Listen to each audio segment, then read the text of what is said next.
기드온 300용사가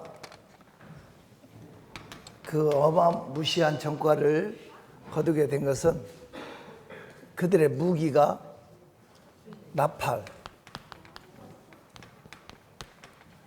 항아리, 맞죠? 횃불,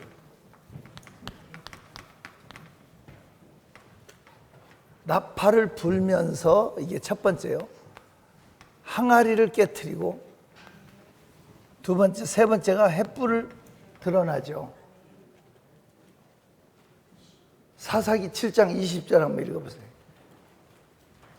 한번 읽어봐요. 시작. 세대가 나팔을 들으며 항아리를 부수고 왼손에 횃불을 들고 오른손에 나팔을 들어 불며 외쳐 이르되 여호와와 기드온의 칼이다 하고 각기. 자, 지금 미드안 군대가 자고 있는 막사에 그들이 300명이 정확한 자기들의 위치에 가가지고 동시에 나팔을 불면서 동시에 항아리를 깨트리고 동시에 횃불이 빛이 드러나니까 자다가 아닌 밤중에 홍두깨 깜짝 놀라서 저들끼리 칼로 찌르고 치고받고 완전히 포위되고 완전히 점령당한 줄 알고 이 싸움에서 스스로 무너지게 되죠.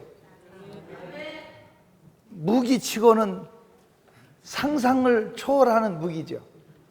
어떻게 적진에 들어갔는데 칼도 아니고 창도 아니고 나팔, 항아리, 횃불을 들고 가냐고. 맞죠? 횃불을 항아리 속에 숨겼죠. 그러니까 그들이 갈 때 보이지 않게 항아리 속에 숨겨가지고 가서 동시에 항아리를 터뜨리니까 팡 하고 소리가 날 거 아니에요. 지금 횃불의 압력에 의해서. 그러면서 동시에 횃불이 드러나고 나팔 소리가 나니까 내가 생각해도 이건 어마무시한 전략 아니에요? 내가 볼 때 사람의 머리로 이런 지혜가 나오지 않을 것 같아요. 우리는 이 기드온의 300용사의 무기만 봐도 은혜가 되는 거예요. 나팔, 항아리, 횃불. 우리 한번 생각해 보자고. 이 나팔은 저와 여러분이 여호수아 4장에 보면 나팔이라는 단어가 수십 번 나와요. 여리고를 무너뜨리는 과정 속에. 근데 어찌됐든 제가 여러분에게 증거하고 싶은 것은 저와 여러분은 복음의 나팔을 불어야 돼요. 이것은 크게 전도를 의미하기도 하고 제가 여러분에게 제일 많이 강조하는 게 간증을 의미하기도 하는 거예요. 이게 아주 이걸 저와 여러분이 나팔을 불어야 되는데 가만히 있으면 예수를 알 수가 없어요. 하나님은 전도의 미련한 방법을 통해서 백성을 구원한다고 써 있죠. 하나님이 전도의 미련한 방법을 택해서 복음을 전해. 그러면 제가 볼 때 그렇게 사람들이 전도하려고 애쓰지 말고 시청 지붕 꼭대기에다 벼락을 한번 딱 때려. 날려버려. 그리고 그 위에 십자가 구름을 딱 나타내가지고 예수 안 믿으면 지옥 간다 이렇게 한마디만 9시 뉴스에 나와. 한번 생각해봐. 전도하려고 무슨 고생을 할 필요가 있어. 한마디만 해버리면 전 대한민국 사람이 오금을 졸이면서 아, 하나님이 있구나, 지옥이 있구나, 다 돌아올 것 같아. 내 말 틀렸어. 하지만 하나님은 그런 방법을 쓰지 않고 전도에 미련한 방법을 쓰신다. 여러분 잘 아는 대로 로마라고 하는 나라가 1000년 동안을 이민족을 지배를 했어요. 유럽을 통치했다고. 학자들은 인류 역사상 1000년을 역사를 지배한 나라가, 왕조가 1000년 동안 계속된 역사가 딱 두 나라래. 로마하고 신라. 어디? 통일신라까지 1000년이래. 그런데 신라는 단일민족이에요. 단일민족. 로마는 이민족을 다 지배하고 1000년 동안 통치를 했다고. 학자들이 결론을 내기를, 왜 로마가 1000년 동안 이민족을 지배할 수 있었을까?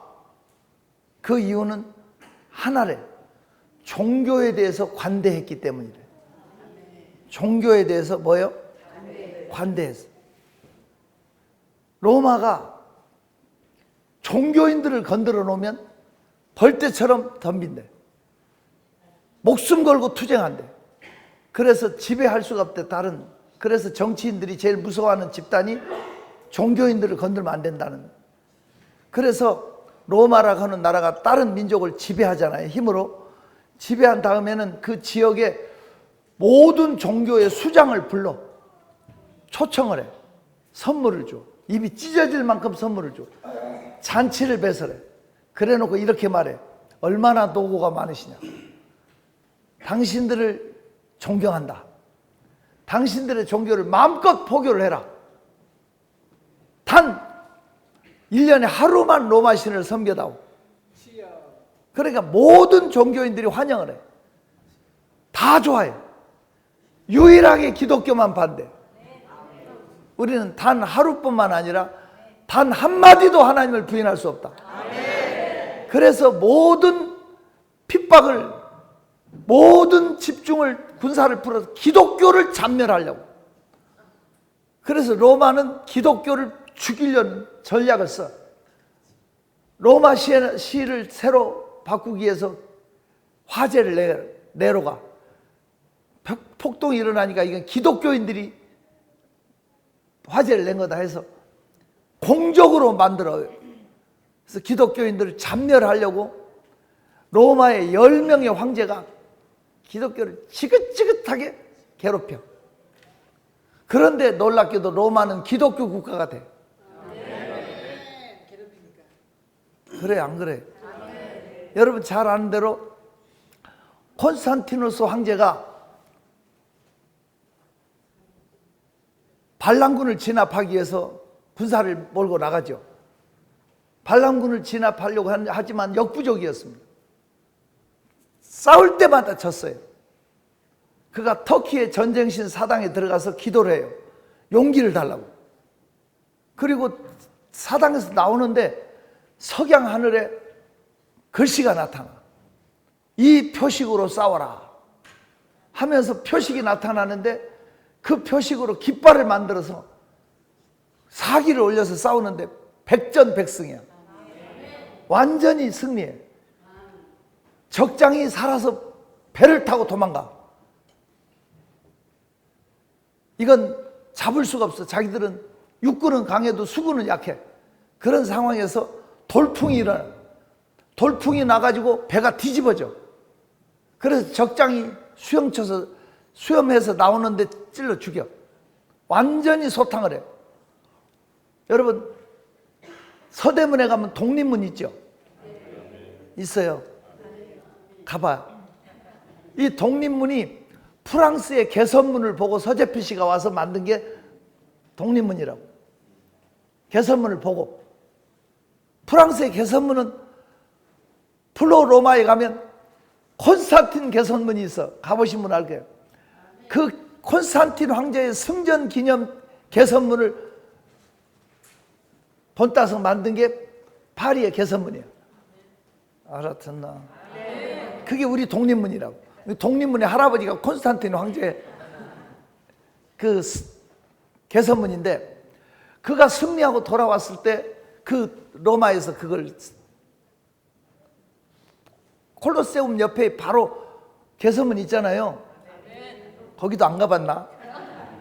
아무튼 그 로마가 승리하고 돌아와서 콘스탄틴 황제가 학자들을 불러서 그 표식, 깃발을 만들었던 표식을 이게 무슨 문자인가 분석을 해. 그랬더니 그 문자가 이렇게 돼 있어. 예수 그리스도는 우리의 구세주다. 그 표식이 어떻게 돼 있다고? 예수 그리스도는 우리의 구세주다.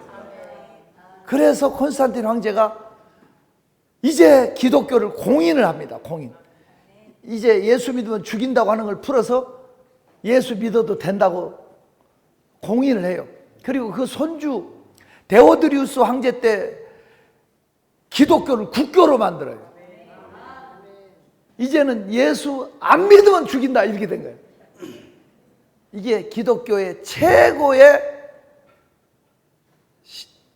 암흑기가 시작되는 거예요. 무덤이에요. 기독교의 무덤. 타락. 여러분 생각해 봐요. 콘스탄틴 황제가 기독교를 국교로 선포했을 때 제일 춤추며 환영하고 좋아한 사람이 콘스탄틴의 어머니, 콘스탄틴 황제의 생모인 황후가, 수산나라고 하는 황후가 황제에게 기독교를 공인하고 나니까 내가 크리스찬이라고 고백을 해요. 알아들어요? 그 핍박 속에서 기독교는 황실까지 복음이 들어와 있었어요. 그러면서 콘스탄틴 어머니가 내 구주 예수 그리스도의 탄생지, 예수 그리스도의 십자가 현장을 보고 싶다. 그래서 그 어머니가 예루살렘으로 갈 때 황제가 군사와 황금을 실어 보내. 그래서 그 수산나가 예루살렘에 와가지고 세 개 교회를 지었어. 그 첫째가 베들레헴의 예수 탄생교회, 예수님 십자가 지셨던 그 자리에 예수 순환교회, 십자가 지었던 자리. 그리고 감남산에 하나님 나라 올라간 승천한 승천교회. 아이러니하게도 승천교회는 지붕이 없어. 왜? 가심을 본 그대로 다시 오시리라 그러니까 주님 재림할 때 방해될까 봐서 지붕은 안 되고 벽만 만들어 놓고 승천교회라고 이렇게 재밌지 않은 그분들이 순수하죠. 근데 어찌됐든 기독교의 복음이 그 핍박 속에 공동묘지 지하 무덤 속에 가서 살았지만 햇빛을 보지 못하고 몇 대를 살았지만 그 복음은 생명력이 있었다고. 그런데 데오드리우스 황제 때 기독교를 국교로 선포하니까 이제는 전부 다 교회로 몰려오는 거예요. 무늬만 크리스찬이지 교회 와서 자기들 신을 섬겨. 기독교의 타락이 시작이 돼. 여러분 잘 아는 대로 자기들은 자기 신을 웅장하게 만들고 보여줬는데 교회 오니까 아무것도 없잖아. 뭔가 보고 싶고 뭔가 만지고 싶은 것 때문에 여러분 잘 아는 대로 예수님의 십자가 졌던 나무를 가져다가 백목 크기로 잘라서 이것 예수님이 주신 십자가다. 하나에 몇 억씩 팔고 오늘날로 치면 몇 억씩 받고 팔아. 그래도 서로 사가려고 귀족들이. 예수님의 입었던 수의 뭐 이런 거 다 그때부터 이제 기독교가 타락이 시작이 되고 천국 가는 윌리엄 테첼이라는 신부를 중심으로 해가지고 천국 가는 티켓을 팔아. 그러다 보니까 기독교 교리 자체가 순수하게 66권 캐논 정경을 뛰어넘어서 외경을 갖다가 가톨릭에서 13권 예권을 수입해다가 거기 안에는 천국 지옥 사이에 연옥이 있어. 연옥에 있는 조상이 천국 티켓을 사면 천국으로 올라가. 이렇게까지 기독교가 타락을. 기독교의 암흑 시대가 됩니다. 그래서 500년 전에 깃발을 들고 일어난 종교 개혁자들 알죠? 다시 성경으로 돌아가자. 오직 믿음 이신득의 사상을 외쳤던 개혁자들에 의해서 개신교가 나온 거예요.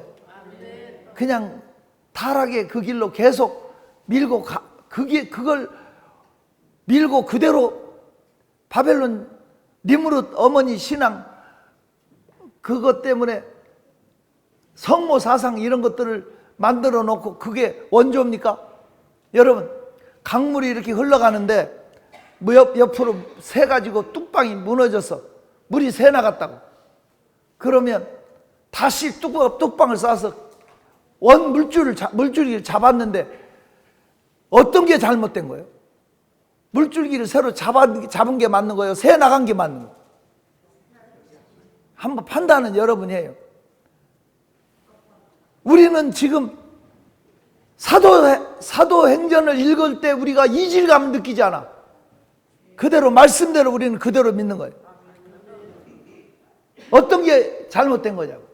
그 집이 큰 집이요? 판단은 여러분이 하라고. 전도를 통해서만 생명을 낳을 수 있어요. 그래서 하나님은 전도의 미련한 방법으로 구원함을 기뻐하시는 거예요. 우리가 전하지 않으면 누가 예수를 믿겠어? 전도의 사명 다 할 수 있기를 바랍니다. 전도의 나팔을 불어야 돼요. 두 번째는 내게 주신 은혜를 간증을 하라고 그랬어요. 제가 이것은 나의 이것이 나의 찬송일세 나 사는 동안 끊임없이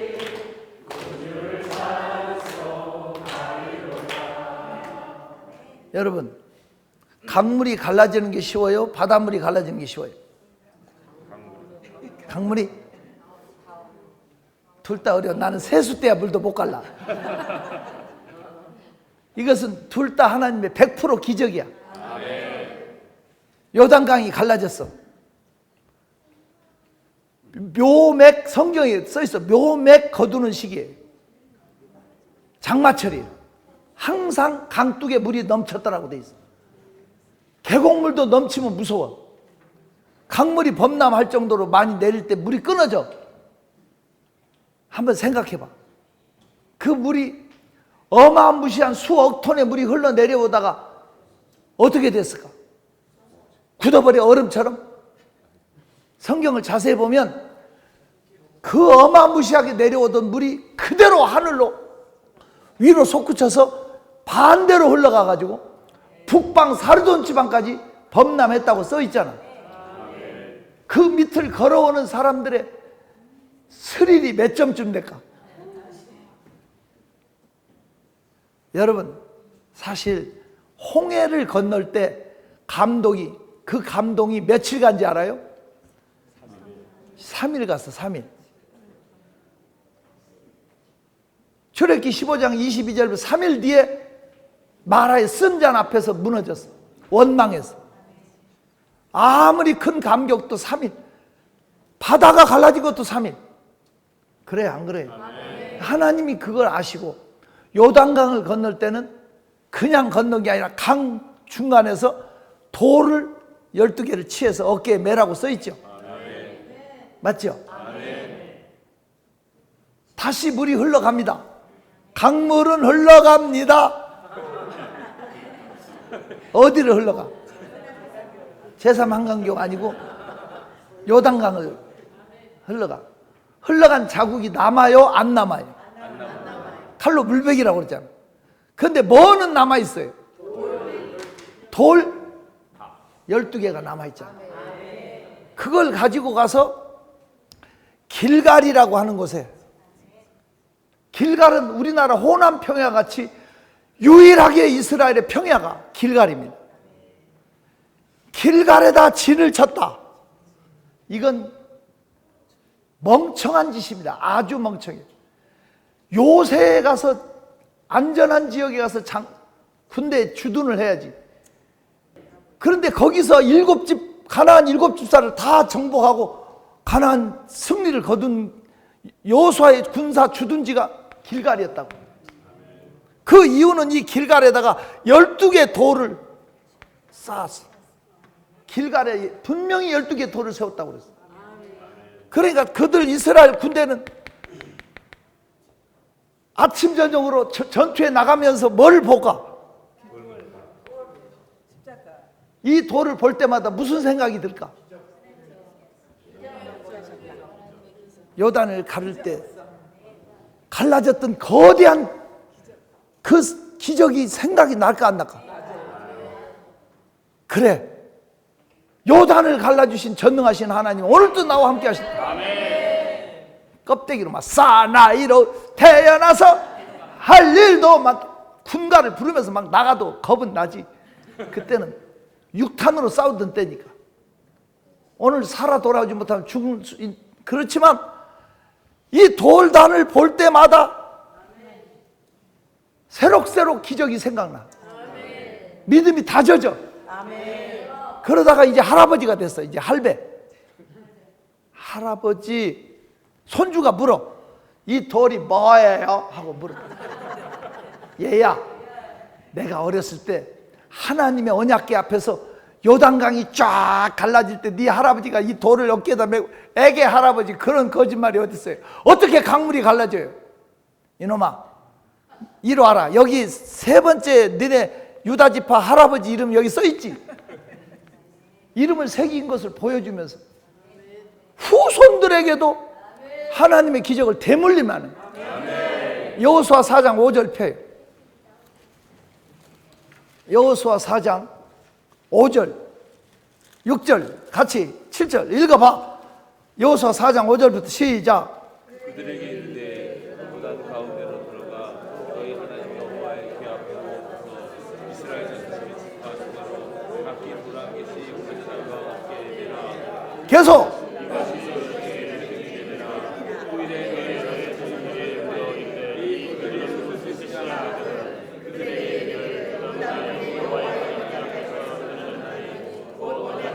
이것이 증거가 돼서 후손들까지도 믿음을 대물림해 줘. 그게 법칙이야. 그래서 제가 늘 강조하지만 하나님을 상징하는 언약궤가 뭐냐? 기적의 상징물을 보관하는 거다. 만나 항아리. 광야에 40년 동안 먹었던 기적의 떡 만나 항아리. 10계명 돌판. 백성들이 모세 아론을 대적하다가 253명이 땅이 갈라져 고라와 그 일당이 산채로 음부로 내려간 그 엄청난 사건을 기록하게 한 쌍난 지팡이. 잘 모르나? 구약의 3대 기적의 사건을 보관한 게 언약궤야. 그래서 제가 늘 강조해요. 네 속에 하나님의 언약궤가 있냐? 기적의 증거가 있냐? 이것은 나의 간증이요 이것이 나의 찬송일세. 나 사는 동안 끊임없이 구주를 찬송. 증거를 가지고 간증할 수 있는, 증언할 수 있는, 이것이 나팔이 불리는. 이해가 됐으면 좋겠어요. 이 나팔이 승리의 무기예요. 기적을 관리해서 점거합시다. 잊어버리지 맙시다. 항아리는 제일 중요한 게 내 안에 예수를 영접하는 것. 예수가 내 안에 있어야 돼요. 알아들어요? 그래야 내가 돼. 내 안에 예수를 모셔 영접하는 자, 곧 그 이름을 믿는 자에 하나님의 자녀가 되는 권세를 주셨어요. 예수를 모셔야 내가 살아. 계란이면 똑같은 다 계란이 아니야. 무정란이 있고 수정란이 있어. 수정란은 품으면 병아리가 돼서 나와. 무정란은 품으면 썩어. 무정란이 갈 때는 한 군데밖에 없어. 프라이팬. 알아들어요? 지옥불밖에 없어. 우리가 예수를 영접하면 내 안에 생명이 있어. 기억하시기 바랍니다. 횃불은 항아리 안에 감춰져야 돼. 중요한 것은 항아리가 깨져야 예수가 드러나. 뭐 해야 된다고? 깨져야. 내가 죽어야 예수가 살아. 내가 죽어야 예수가 살아. 옆에 사람한테 너 죽었니 살았니 물어봐.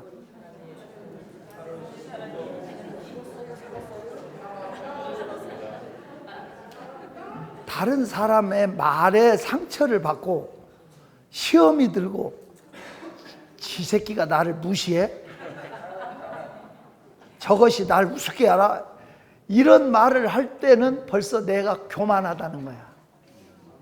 아직도 내가 살아있다는 거야. 내가 살아있으면 예수가 드러나지 않아. 사모님, 염사모님, 신랑 아직도 살아있죠? 갑자기 기도하는 포지션을 취하는 거 보니까 슬픈데 아직 멀었죠? 내가 볼 때도 많이 다듬어져 가고 있는데 아직도 그 사나운 입만 고쳐야 되는데 맨날 혼나요. 맨날 아멘 하는 거 보니까 많이 죽었네. 여러분, 내가 죽어야 예수가 살아. 내가 살아있으면 아직도 서운한 마음이 있어. 김동규도 많이 죽었어. 박장로 죽으려면 멀었다. 앞으로 와서 맨날 맞아야 돼. 그리고 박장로 앞에 앉혀놓고 야구방망이를 하나 준비해놨어. 말씀으로 우리가 맞아 터져야 인생 몽둥이와 막대기로 하나님이 내리치면 그때는 너무 힘들어. 말씀의 망망이로 깨져야 돼. 말씀의 칼로 수술을 받아야 돼. 내가 죽어야 예수가 살아.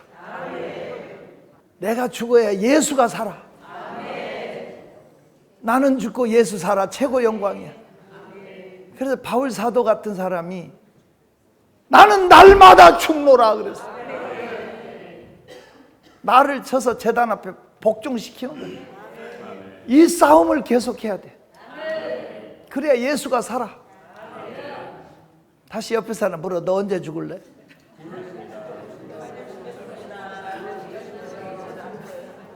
아직도 내가 살아있으니까.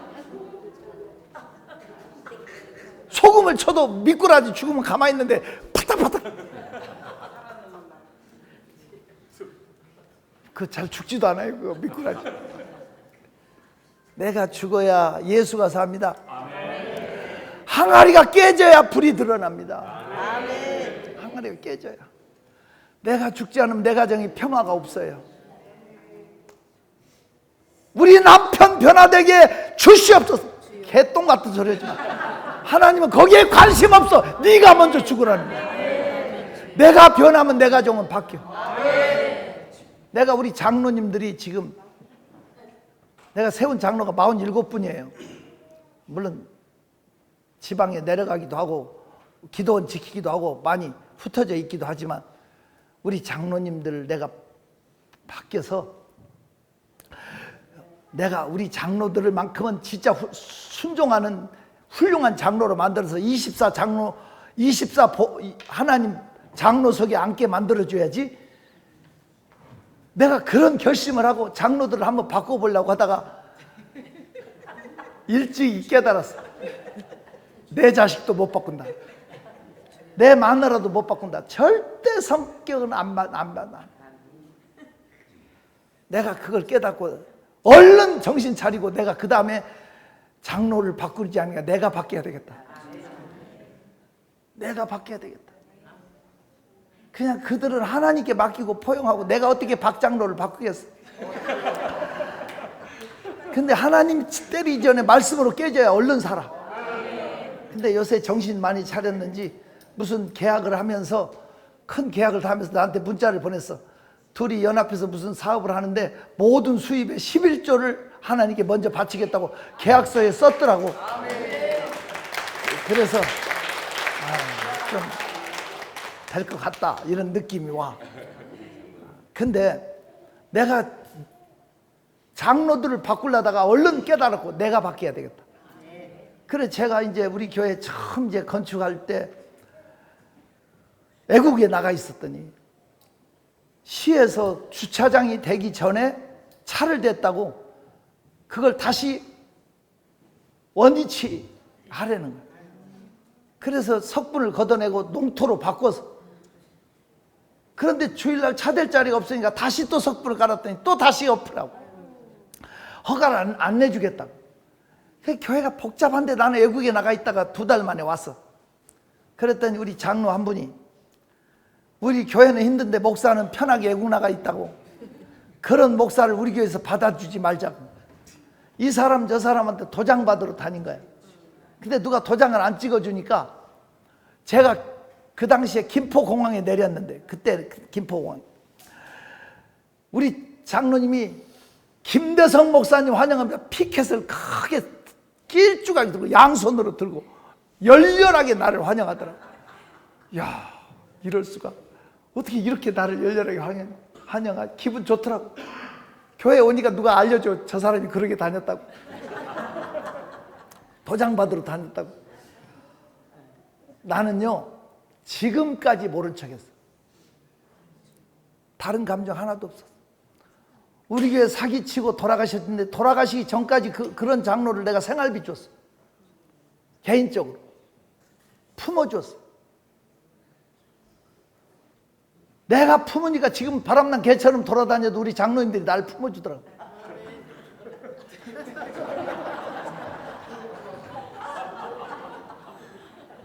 알아듣나 몰라. 내가 바뀌는 것이 우선이지. 우리 남편 바꾸게 해주세요. 우리 장로를 바꾸게 해주세요. 개똥 같은 소리지. 하나님은 거기에 관심 없어. 내가 바뀌게. 내가 깨져야 예수가 드러나. 내가 죽어야 예수가 살아. 농담으로 받지 말고 깨집시다. 할렐루야. 내가 죽어야 예수가 삽니다. 예수 그리스도 그분이 빛이야. 내가 세상의 빛이다. 내가 세상. 예수만이 빛이. 내가 세상의 빛으로 왔다. 모든 생명의 근원은 예수야. 그런데 여러분, 우리가 예수를 드러내면 이 예수의 영광, 예수의 영광을 드러내야 되잖아요. 예수 영광. 예수가 하나님이심을 보여줘야 되잖아. 그러려면 내가 승리해야만 돼. 내가 승리하려면 내가 울고 있어서는 안 돼. 내가 무너져 있어서는 안 돼. 내가 병과 싸워 이겨야 돼. 가난과 싸워 이겨야 돼. 악착같이 이겨야 돼. 이겨서 일어나려면, 우리가 영광을 드러내려면 일어나야 돼. 일어나야 돼. 일어나는 것이 빛을 드러내는 거예요. 길이. 우리 이번에 우리가 일어나라 빛을 발하라 그랬어. 놀랍게도 우리가 일어날 때 하나님의 영광이 나타나. 쓰러져 울 때 영광이 나타나는 게 아니야. 일어나라 빛을 발하라. 여호와의 영광이 내 머리에 임하시다. 이사야 60장 1절 한번 다시 펴봐. 이것이 원리야. 무너지지 말자고. 자빠져 울지 말자고. 악착같이 일어나자고. 이사야 60장 1절 시작.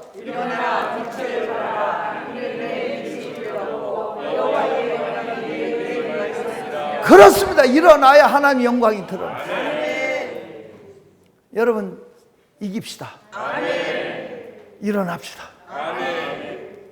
문제와 싸워 이깁시다.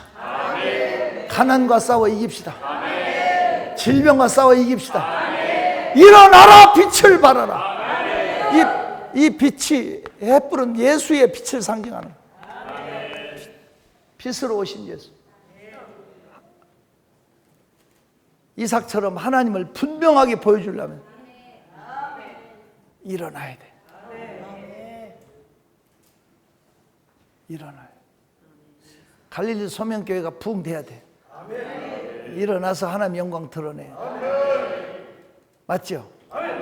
제주도 예성교회가 제주도를 대표하는 역사를 기대하고. 우리 두 손 다 들어. 하나님 나 일어나게 해주세요. 문제를 깨치고 일어나고. 질병 앞에 무릎 꿇지 마세요. 요새 내한테 감기 올라오고 콜록콜록 dengue 와서 내쫓아버렸어요. 사탄아 물러가라. 피곤도 물러가라. 이겨야 돼. 이겨. 하나님 영광에 싸웁시다.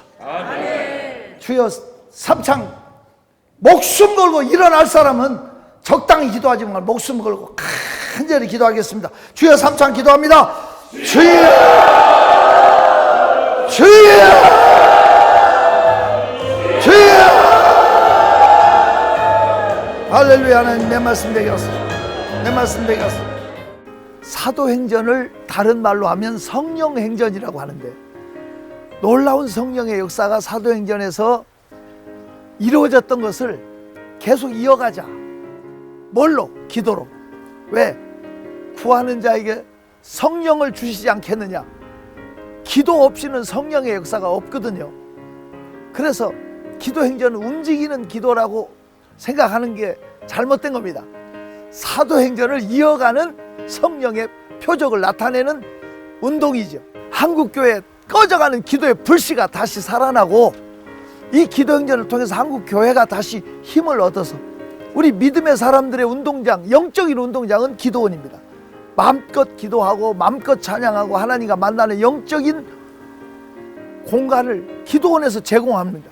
이 일을 통해서 건강한 신앙인으로 자리 잡게 되는 거죠. 다시 한번 이 기도행전을 통해서 한국교회가 세계 모든 민족의 대제사장의 나라로, 한국교회가 다시 살아나서 세계적인 기도의 위대한 산실이 되기를 꿈꾸면서 그런 그날이 오기까지 싸워나가는 겁니다.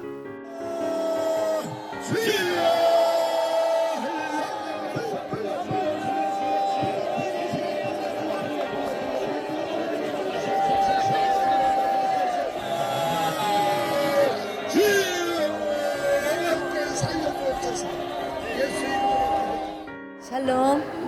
이번 사도행전을 이어가는 기도 행전에 저 같은 미비한 사람이 동참되었다는 것에 대해서 너무나 영광이고 계속 감동입니다. 제가 2박 3일 동안 받은 감동을 이웃들에게, 우리 민족을 깨우는 이 시대에 조금이나마 기여했으면 참 좋겠습니다. 전하고 싶습니다. 이번 이 기회에 저는 많이 또 치료받고 돌아갈 수 있어서 또 하나님께 감사드리고요.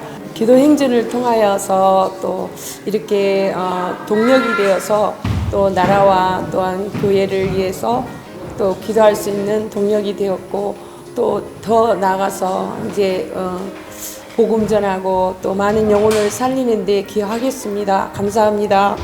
기도행전에 참여하게 됨을 하나님께 감사드립니다. 남편 목사님이 100회 참여를 하게 된도 우연이 아닌 하나님의 인도하심으로 이 시간까지 온 것을 확신합니다.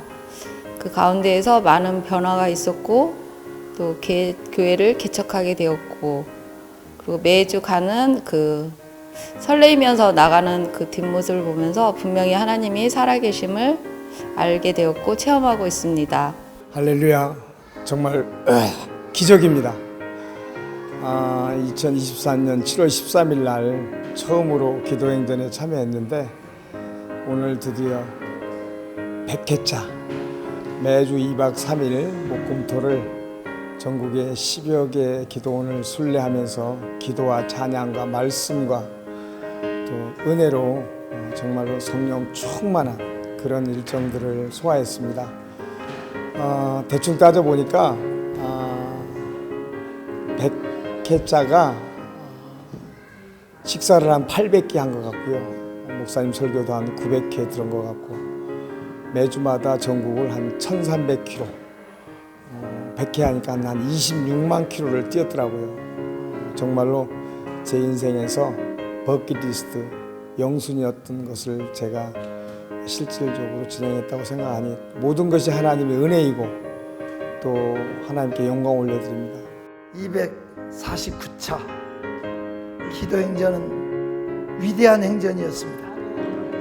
기적의 잔디밭에서의 아름다운 결단식은 우리의 가슴을 숭고하게 했습니다. 전국에서 오신 많은 분들은 우리의 예상보다 더 많이 왔습니다. 하나님 새로운 시작을 알렸습니다. 오늘 마지막 자리까지 왔습니다.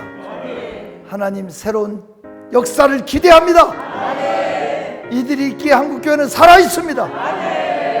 이 기도는 하나도 떨어지지 않아서 전국에 기도의 물결이 돌고 불길이 돌고 타오르고 하나님 나라는 세워질 걸 확신합니다. 하는 일마다 복을 주시고 앞길이 열어지시고 형통케 되게 하소서. 예수 이름으로 축복하며 기도합니다. 사도행전을 이어가는 기도행전!